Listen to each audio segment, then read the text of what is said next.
सिंह आपका स्वागत करता हूं आपके अपने YouTube चैनल ई पाठशाला में। इसमें आप पढ़ेंगे मैथ्स से रिलेटेड सारे क्वेश्चंस। आपको मैथ्स का सारा सिलेबस कवर किया जाएगा। और आज मैं जो कवर करने वाला हूं वो है 10th क्लास NCERT की बुक का चैप्टर नंबर 1 और उसके टॉपिक्स मैं 2 ले रहा हूं आज, real numbers and Euclid division lemma. और यूक्लिड डिवीज़न लेमा और यूक्लिड डिवीज़न एल्गोरिथम में क्या अंतर होता है मैं ये भी बताने वाला हूँ इस वीडियो में आपको। तो जानने के लिए वीडियो में लास्ट तक बने रहिए और देखिए वीडियो। अगर आपको वीडियो पसंद आए तो प्लीज़ वीडियो को लाइक करें, कमेंट करें, और आपको जो भी प्रॉब्लम हो आप कमेंट में मुझसे पूछ सकते हैं। कोई भी क्वेश्चंस आपको क्वेश्चन समझ में नहीं आ रहे हैं वो आप मुझे कमेंट करें, ठीक है। मेरे इंस्टाग्राम पे मुझे फॉलो करके वहाँ पे मैसेज करें, मैं आपको वहाँ पर आपकी सारी प्रॉब्लम सॉल्व करूँगा। और आज मैं आपको अपनी पूरी कोशिश करूँगा कि आपको यूक्लिड डिवीज़न लेमा और यूक्लिड डिवीज़न एल्गोरिथम में अंतर समझा सकूँ, और रियल नंबर्स क्या हैं, ये क्या क्या होते हैं, ठीक है, इनके पार्ट्स क्या क्या हैं, ठीक है। मतलब मैं सारा कुछ इसमें कवर करने की कोशिश करूँगा। तो आपसे रिक्वेस्ट है कि आप वीडियो को पूरा देखें अंत तक। आपको बिल्कुल भी प्रॉब्लम नहीं होने वाली और आपको किसी भी अन्य वीडियो की ज़रूरत नहीं पड़ने वाली इस वीडियो को देखने के बाद। चलते हैं आगे के वीडियो में। तो बच्चों, आज के इस वीडियो में हम पढ़ने वाले हैं रियल नंबर्स के बारे में कि रियल नंबर्स क्या होते हैं। तो सबसे पहले तो हम जानते हैं कि रियल नंबर्स की डेफिनेशन क्या है। रियल नंबर्स की डेफिनेशन है सारे रेशनल नंबर्स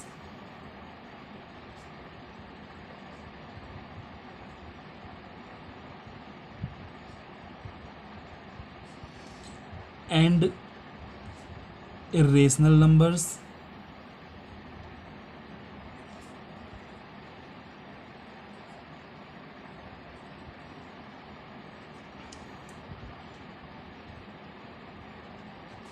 का ग्रुप, या हम बोल सकते हैं सेट रियल नंबर्स कहलाता है। रियल नंबर्स कहलाते हैं।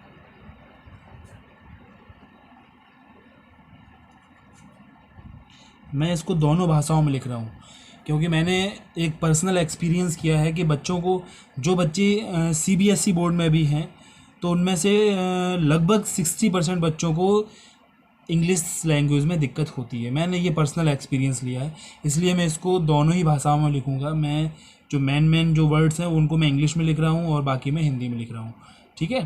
तो the group of rational numbers and irrational numbers collectively called real numbers. तो यानी कि हम कह सकते हैं कि ऐसा सेट जिसमें सारे रेशनल नंबर्स आते हों और सारे ही इर्रेशनल नंबर आते हों तो उसको हम कहते हैं the set of real numbers, यानी उनको हम रियल नंबर्स कहते हैं। तो और इसकी एक और डेफिनेशन है, कोई भी ऐसा नंबर जिसका हम स्क्वायर करें, ठीक है, और हमें उसका स्क्वायर करने पर एक पॉजिटिव नंबर मिले तो वो सारे नंबर हमारे रियल नंबर्स कहलाते हैं जिनका हम स्क्वायर करते हैं, ठीक है। क्लियर? इससे सिंपल डेफिनेशन शायद ही कोई होगी। तो इससे हमें पता चलता है, पहली वाली डेफिनेशन में हमने क्या देखा था। पहली वाली डेफिनेशन में हमने देखा कि जो रेशनल नंबर्स और इर्रेशनल नंबर्स का सेट है, ग्रुप है, वो हमारे रियल नंबर्स कहलाते हैं। तो हम कह सकते हैं कि जो रियल नंबर्स हमारे होते हैं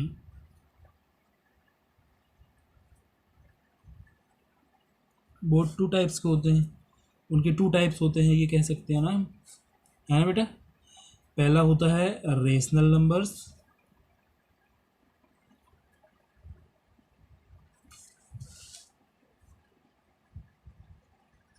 और दूसरा होता है इर्रेशनल नंबर्स।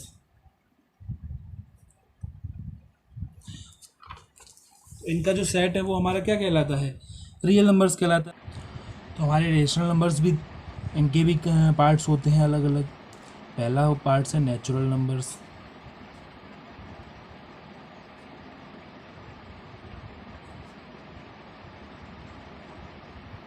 दूसरा पार्ट है होल नंबर्स। अभी इन सब के बारे में मैं डिटेल से बताने वाला हूँ, डोंट वरी। और तीसरा पार्ट है इंटीजर्स। तो देखो, रेशनल नंबर्स आप पढ़ चुके हैं पहले ही, मैं एक बार फिर से रिपीट कर देता हूँ। Any number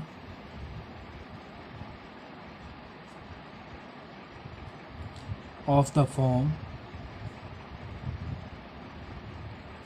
P upon Q where Q is not equal to 0, यानी ऐसा कोई भी नंबर जिसको हम P upon Q यानी कि हम फ्रैक्शन भी बोल सकते हैं, जिसको हम p अपॉन क्यू की फॉर्म में लिख सकें और q हमारा 0 के बराबर ना हो, ऐसे सारे नंबर्स हमारे क्या कहलाते हैं, रेशनल नंबर्स। ठीक है, अभी मैंने एक शब्द बोला था फ्रैक्शन। फ्रैक्शन और रेशनल नंबर में ये अंतर होता है कि रेशनल नंबर्स में जो p अपॉन क्यू होते हैं वो इंटीजर्स भी होते हैं। ठीक है, और जहाँ हम फ्रैक्शन की बात करें वहाँ फ्रैक्शन में p अपॉन क्यू जो होते हैं तो p और q दोनों ही हमारे नेचुरल नंबर्स होते हैं। क्लियर, बस इतना सा अंतर होता है फ्रैक्शन में और रेशनल नंबर में। यानी अगर हम फ्रैक्शन की बात करते हैं, मैं इधर साइड में आपको बता दे रहा हूँ, फ्रैक्शन की अगर हम बात करते हैं तो इसमें जो p अपॉन क्यू होता है उसमें p अपॉन क्यू हमारे दोनों p और q क्या होते हैं, p एंड q हमारे केवल नेचुरल नंबर होते हैं, यानी पॉजिटिव ही होंगे दोनों नेचुरल नंबर्स। नेचुरल नंबर्स क्या होते हैं अभी मैं बताने वाला हूँ। ठीक है, और वहीं अगर रेशनल नंबर की बात करें तो इसमें p अपॉन क्यू ये माइनस का भी हो सकता है, ये भी माइनस का हो सकता है, कोई भी माइनस का भी हो सकता है, यानी कि इंटीजर्स होते हैं यहाँ पे। p and q are integers and in the fraction p and q are natural numbers. Clear, बस दैट इज़ द डिफरेंस। अब हम बात करते हैं नेचुरल नंबर्स की। नेचुरल नंबर्स को हम काउंटिंग नंबर्स भी बोलते हैं। क्या बोलते हैं, काउंटिंग नंबर्स। ठीक है, तो यानी कि सीधी सी बात है, बिल्कुल सिंपल है कि ऐसे नंबर्स जिनसे हम काउंटिंग कर सकें।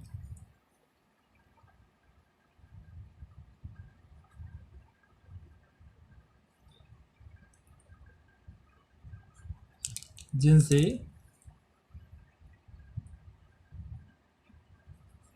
काउंटिंग की जा सके वो सारे हमारे नंबर्स क्या कहलाते हैं, नेचुरल नंबर्स कहलाते हैं। अब हम काउंटिंग करेंगे तो 1 2 3 4 5 ही करेंगे ना, हम 0 1 2 3 4 नहीं कर सकते। जैसे ये हमारी 4 उंगली है, इसको हम 0 1 2 3 नहीं बोल सकते, इसको हम 1 2 3 4 ही बोलेंगे। तो हमारे नेचुरल नंबर्स कहाँ से स्टार्ट होते हैं, 1 से लेके और फिर इनफाइनाइट डॉट डॉट डॉट। और ये हमेशा ध्यान रखना, छोटी छोटी मगर मोटी बातें जैसे शक्तिमान में बताई जाती थी, डॉट हमेशा 3 ही लगते हैं। क्लियर, अब बात करते हैं हम होल नंबर्स की। होल नंबर्स को हम हिंदी में बोलते हैं पूर्ण संख्याएं।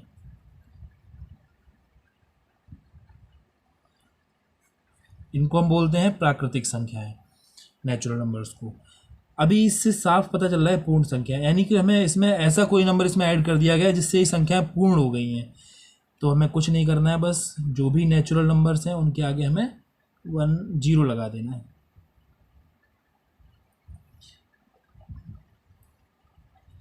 यानी कि हम कह सकते हैं कि the set of natural numbers and 0 is known as the set of whole numbers.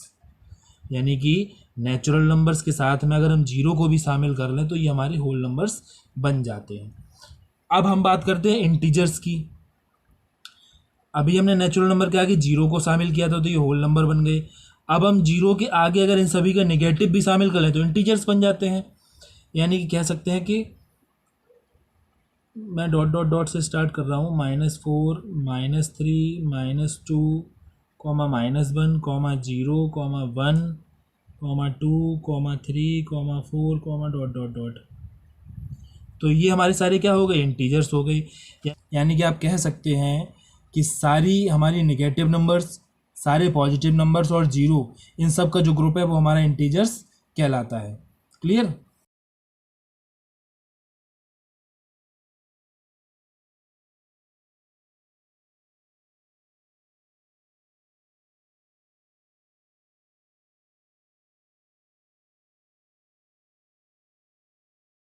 मैं शॉर्ट में लिख के आपको बता रहा हूँ कि जो इंटीजर्स हमारे होते हैं वो set of all negative numbers, positive numbers and 0 इन सब का जो सेट को हम ग्रुप भी बोल सकते हैं। तो इन सब का जो ग्रुप है वो हमारा इंटीजर्स कहलाता है। क्लियर, अब हम पढ़ेंगे इरेशनल नंबर्स के बारे में। अभी तक हमने जान लिया है कि रेशनल नंबर्स क्या होते हैं और अब हम जानेंगे कि इरेशनल नंबर्स क्या होते हैं। बहुत ही सिंपल सी बात है,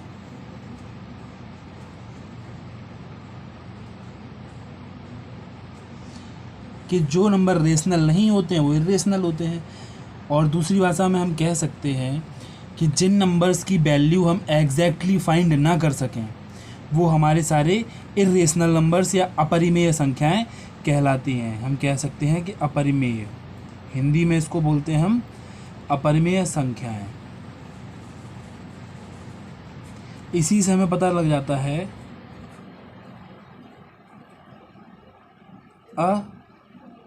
अपरिमेय मतलब है हमारा कि जिन नंबर्स को परिभाषित नहीं किया जा सके, जिनकी डेफिनेशन नहीं दी जा सके, यानी इनकी जिनकी एग्जैक्ट वैल्यू फाइंड ना की जा सके, उनको हम क्या बोलते हैं? इर्रेशनल नंबर्स बोलते हैं।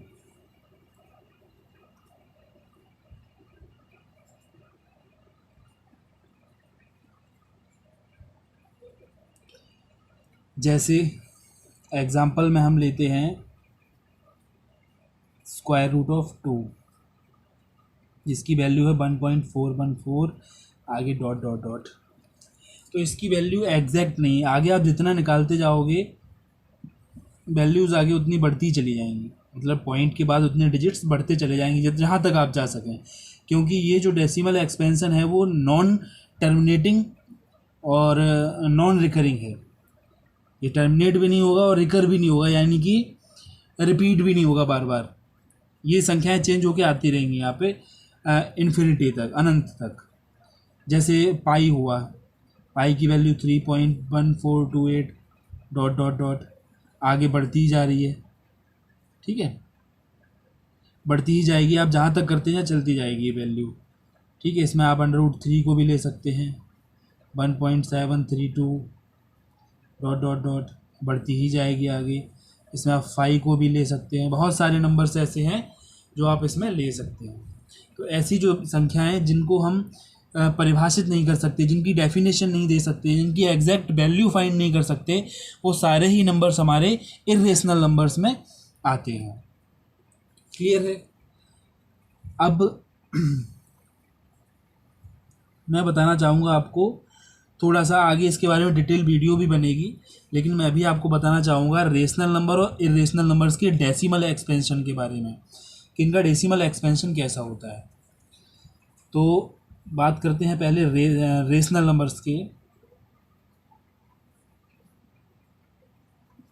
ये NOS नंबर्स लिखा होता है बेटा, है ना। रेशनल नंबर्स का डेसिमल एक्सपेंशन,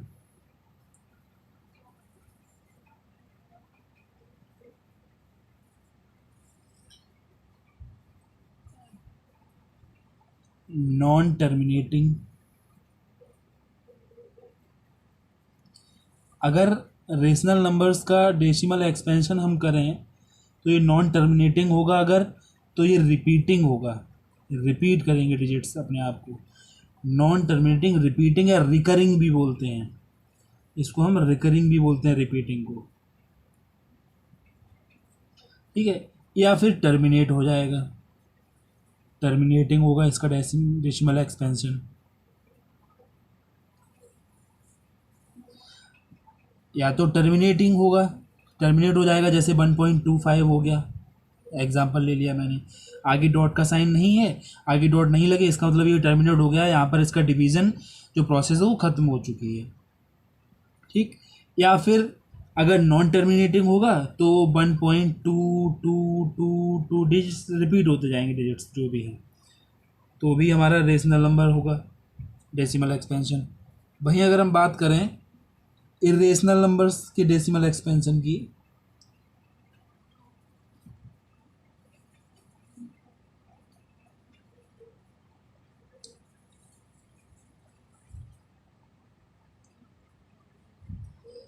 तो ये है केवल नॉन टर्मिनेटिंग,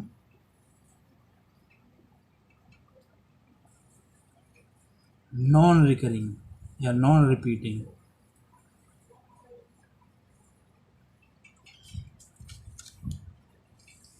जैसा कि आपने यहाँ भी देखा कि टर्मिनेट भी नहीं हो रहा और रिपीट भी नहीं हो रहा, आगे 1428 आगे चलते जाएंगे तो रिपीटिंग आपको कहीं भी नहीं मिलेगी। मैं आपको फिर से और एग्जांपल्स के द्वारा समझा दे रहा हूँ।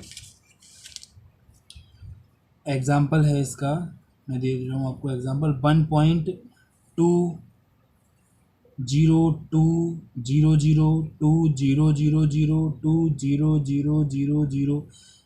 आप देखो कहीं भी रिपीट नहीं हो रहा, 1 के बाद पॉइंट लगा, फिर 2 जीरो है, फिर 2 0 0 है, फिर 2 0 0 0 है, फिर 2 टेट्रा जीरो है, यानी कहीं भी रिपीट नहीं हो रहा। यहाँ 20 है, अगर हम ग्रुप बना के देखें तो यहाँ 200 है, 2000 है, 20,000 है, पर कहीं भी रिपीट नहीं हो रहा है और ये चलता जाएगा आगे की तरफ। एक और एग्जांपल लेते हैं, 1.2 3 4 5 6 7 8 9 0 1 2 4 5 6 7 3 2 1 5 4, कुछ भी ले लो, कहीं भी रिपीट नहीं हो रहे हैं डिजिट्स।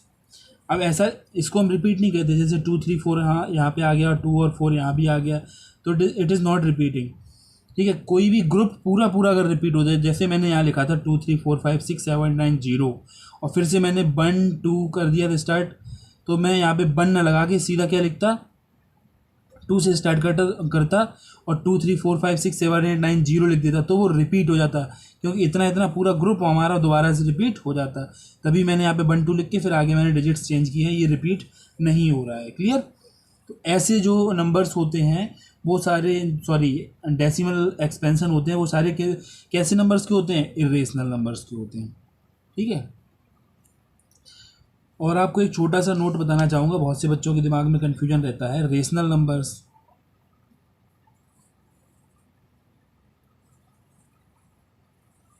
इनकी फॉर्म होती है P/Q। तो जैसे अभी लिखा है 2/3 या -2/7 या -4/5, तो बच्चे तुरंत पहचान लेते हैं कि ये एक रेशनल नंबर है। लेकिन अगर कहीं लिखा है 2, या कहीं लिखा है -4, या कहीं लिखा है -6, तो बच्चे कहते हैं ये रेशनल नंबर कहाँ है, इसमें P/Q की फॉर्म कहाँ है? तो बच्चों, सभी नंबर्स के नीचे अपॉन में हम 1 लगा सकते हैं, क्योंकि अगर हम 1 का डिवाइड किसी भी नंबर में करेंगे तो नंबर इटसेल्फ हमें मिल जाएगा, जिस नंबर में डिवाइड करेंगे वही नंबर मिलेगा। इसीलिए सबके नीचे ये डिवाइड में 1 होता है, ये लीस्ट काउंटेड डिवाइड। अगर हम डिवाइड करते हैं 1 का तो वही संख्या मिलती है, यानी 1 हो गया, डिवीजन की प्रोसेस में 1 लीस्ट काउंट हो गया, इसीलिए हम इसको लिखते नहीं हैं, ये होता है। तो ये क्या बन गया, सब बन गए P/Q की फॉर्म के रूप में।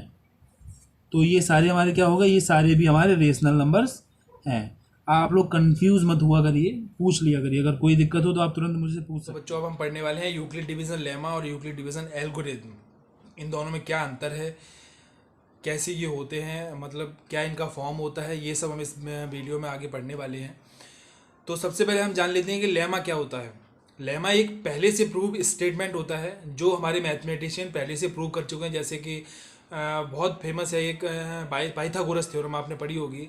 तो ये भी एक लेमा है, क्योंकि ये पहले से प्रूव है और इसका यूज़ हम दूसरे स्टेटमेंट को प्रूव करने में करते हैं या फिर कोई भी प्रॉब्लम को सॉल्व करने में करते हैं। तो एक ऐसा स्टेटमेंट जो किसी भी दूसरे स्टेटमेंट को प्रूव करने में यूज़ हो या कोई प्रॉब्लम सॉल्व करने में यूज़ हो, उसको हम लेमा कहते हैं।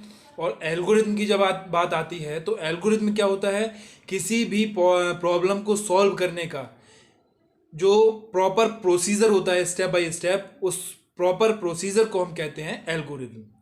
ठीक है, कोई खास अंतर नहीं है जो आज हम बचपन से पढ़ते आ रहे हैं, division algorithm, dividend is equal to divisor into quotient plus remainder, बस इसी को हमने दूसरा फॉर्म दे दिया और उसको बोल दिया है यूक्लिड डिवीजन एल्गोरिथम।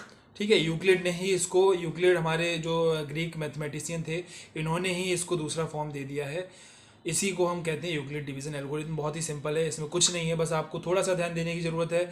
चलते आगे वीडियो में देखते हैं कि क्या है यूक्लिड डिवीजन। तो बच्चों, अभी हम एक बार फिर से देख लेते हैं डेफिनेशन क्या होती है लेमा की। ठीक है,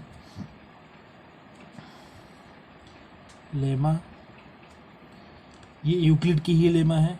यूक्लिड डिवीजन लेमा भी बोलते हैं इसको, एल्गोरिथम भी बोलते हैं, कोई अंतर नहीं है दोनों में। तो लेमा के बारे में जान लेते हैं।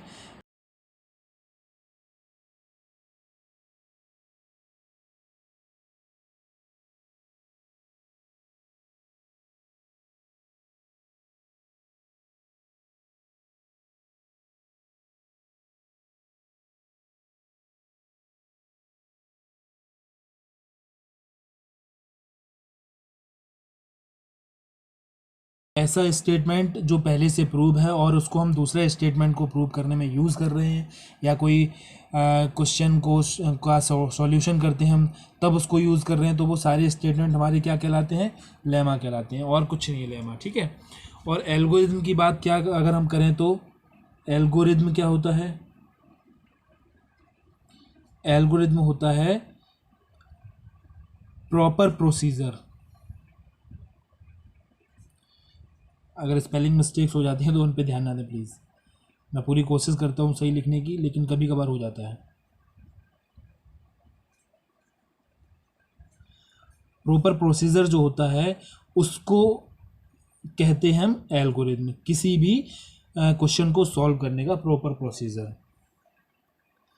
क्या कहलाता है, हमारा एल्गोरिथम कहलाता है। वो किसी भी प्रॉब्लम को सॉल्व करने का हो या किसी मतलब कोई भी प्रॉपर प्रोसीजर अगर है तो वो एल्गोरिथम ही कहलाता है, चाहे वो सामाजिक जीवन की बात हो चाहे वो मैथ्स की बात हो। क्लियर है।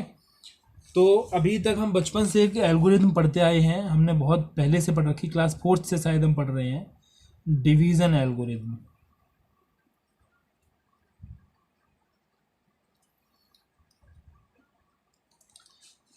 तो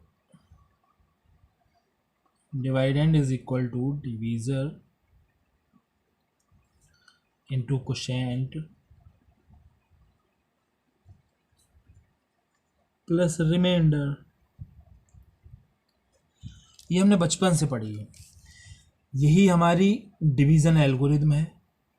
ठीक है। जैसे हमने कोई भी मैं एग्जांपल देके दिखा रहा हूँ आपको, मैंने कोई भी डिवाइड किया है, ये बहुत सिंपल ले लिया, तो ये हमारा क्या हो गया, डिवीज़र, ये डिवाइडेंड, कोई डिविडेंड भी बोलता है, और 2 9 जा 18, तो ये क्वोशिएंट हो गया, माइनस करेंगे 0, ये रिमाइंडर हो गया, कुछ बचा नहीं तो 0 रिमाइंडर बोलते हैं।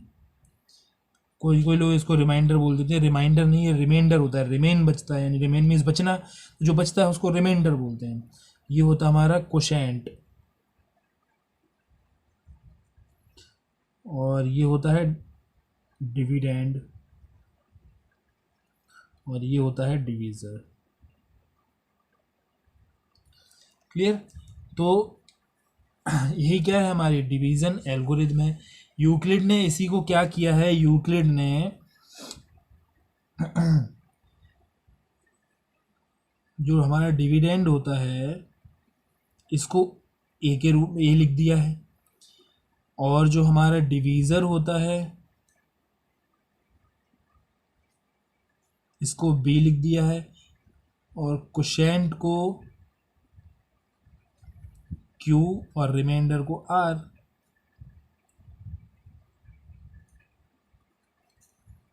रिमाइंडर को आर लिख दिया है।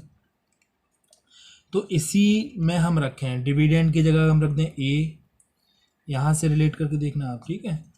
डिविडेंड में ए रख दिया हमने, डिवीज़र में हमें क्या रखना है, बी, इंटू क्वोशिएंट में हमें रखना है क्यू, प्लस रिमाइंडर में रखना है हमें R. That is your Euclid's division algorithm.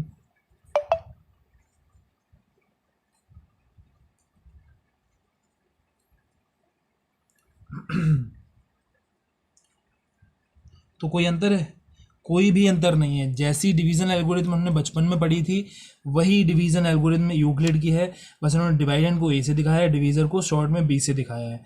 ठीक है। और क्वोशिएंट को क्यू से और रिमाइंडर को आर से दिखाया है। तो इसी फॉर्म में हम आगे के क्वेश्चंस जो हैं वो भी सॉल्व करेंगे। ठीक। मैं दोनों तरीके से आपको करके दिखाऊँ। मैं आपको डिवीज़न जो पहले हम लोग करते थे बचपन में वो वाले भी डिवीज़न करके दिखाऊंगा, और इस फॉर्म से भी डिवीज़न में करके दिखाऊंगा। बहुत ही सिंपल है, कोई भी कठिनाई नहीं होनी चाहिए आपको, कोई भी समस्या नहीं आनी चाहिए।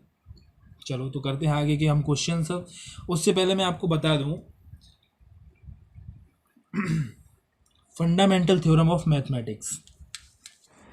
तो बच्चों इस चैप्टर में एक छोटा सा टॉपिक और बचा है, छोटा सा पॉइंट है जिसको हम बोलते हैं फंडामेंटल थ्योरम ऑफ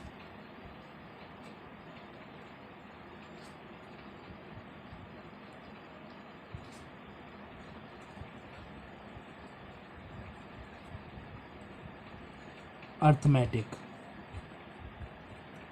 यानी अंकगणित की आधारभूत प्रमेय। इसमें होता है ये इसका स्टेटमेंट है कि एक से ज़्यादा यानी कि 1 से आगे जितने भी नंबर्स होते हैं वो या तो प्राइम नंबर होते हैं या फिर उनको प्राइम्स के मल्टीप्लाई के रूप में लिखा जा सकता है।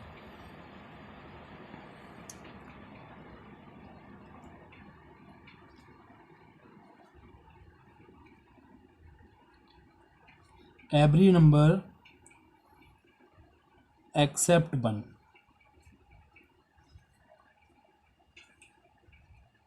is either prime or can be written as the product of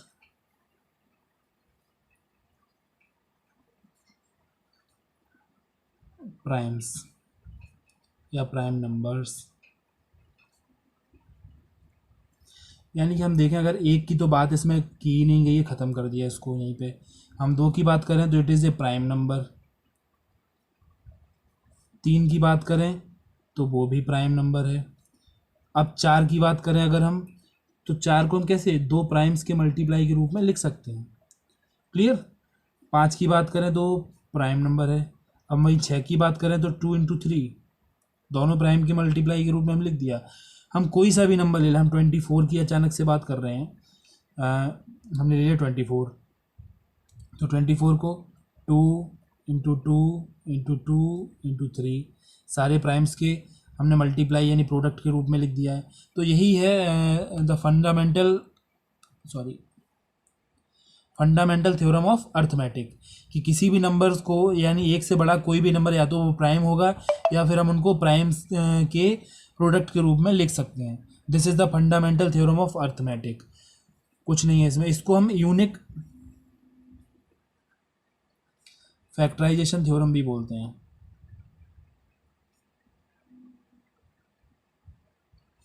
unique factorisation theorem भी बोला जाता है। ये दोनों ही एक ही चीज़ है। ठीक है। तो दोस्तों अब हमें यूक्लिड डिवीज़न एल्गोरिथम का यूज़ करके HCF फाइंड करना है। ठीक है। ये नंबर्स दिए हुए हैं हमें, ये आपके बुक के ही क्वेश्चन है, मैं आपको दिखा रहा हूँ। Exercise 1.1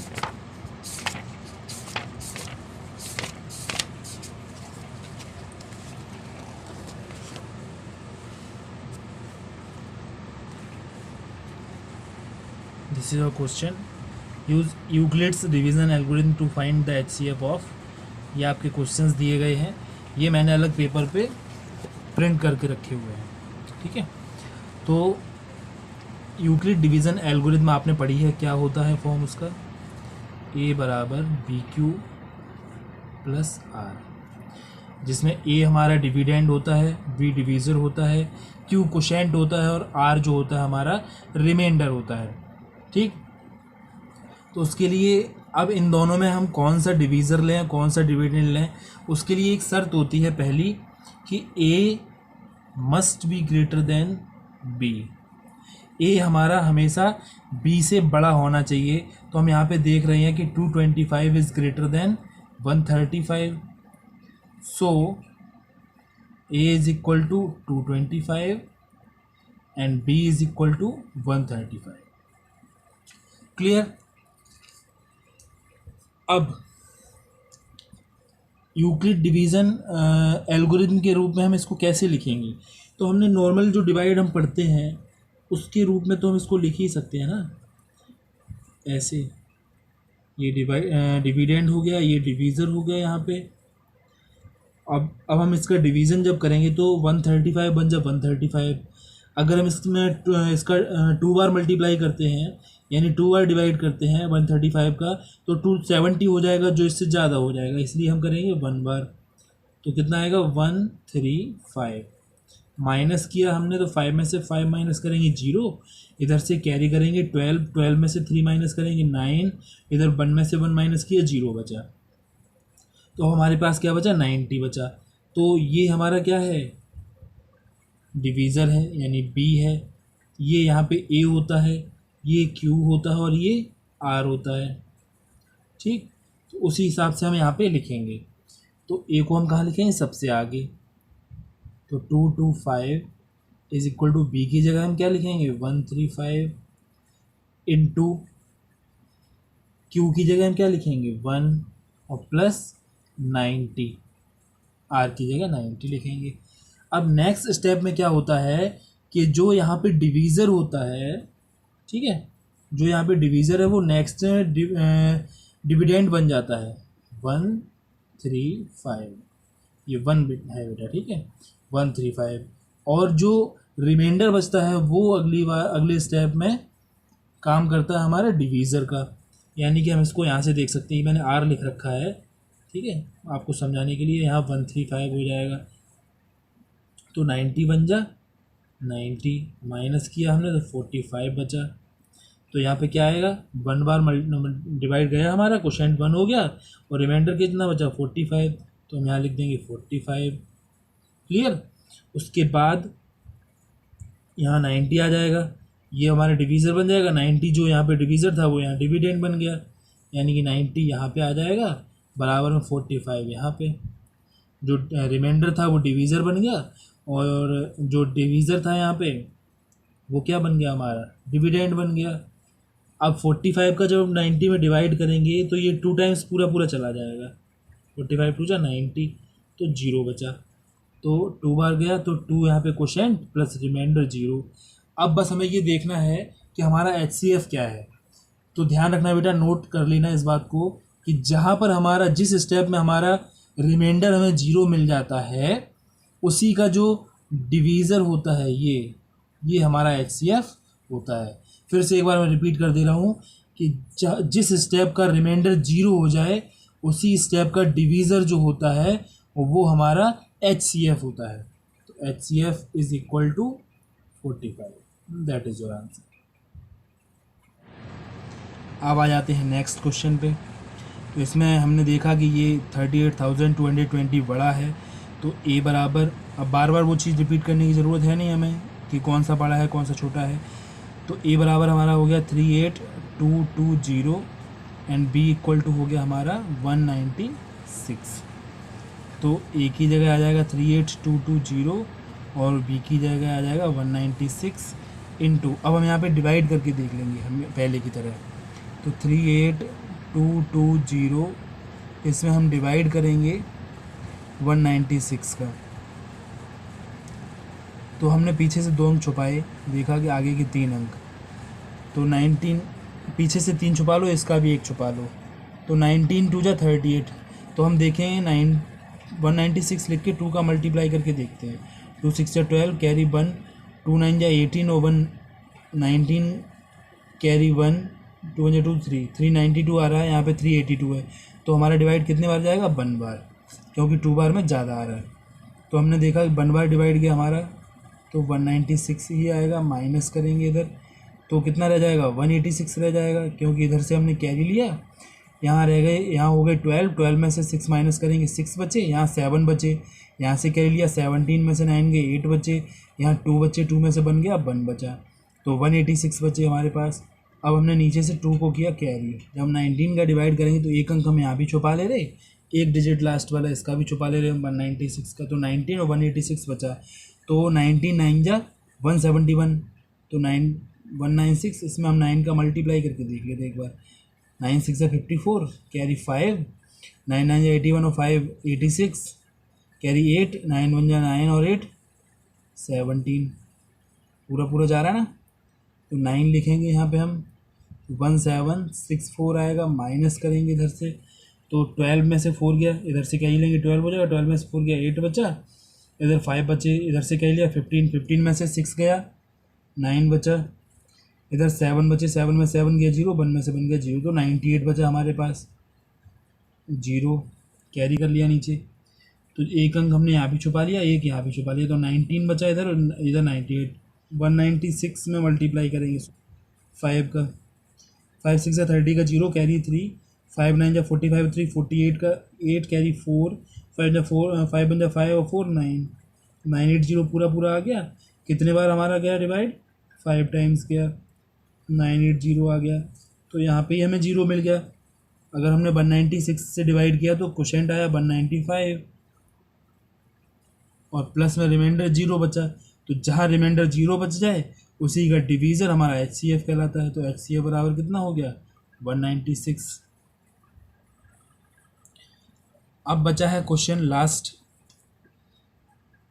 867 and 255। ये आप लोग खुद एक बार ट्राई करें करने के लिए, ठीक है। अगर जब तक आप मैथ्स में खुद से नहीं करेंगे तब तक आपको बहुत ही कम चीज़ें क्लियर होंगी। तो आप ये ट्राई करें, नहीं आएगा तो मैं नेक्स्ट वीडियो में, आप लोग कमेंट करके बताएं कि सर नहीं आ रहा है, तो मैं नेक्स्ट वीडियो में इसको ज़रूर कवर करूँगा, ठीक है।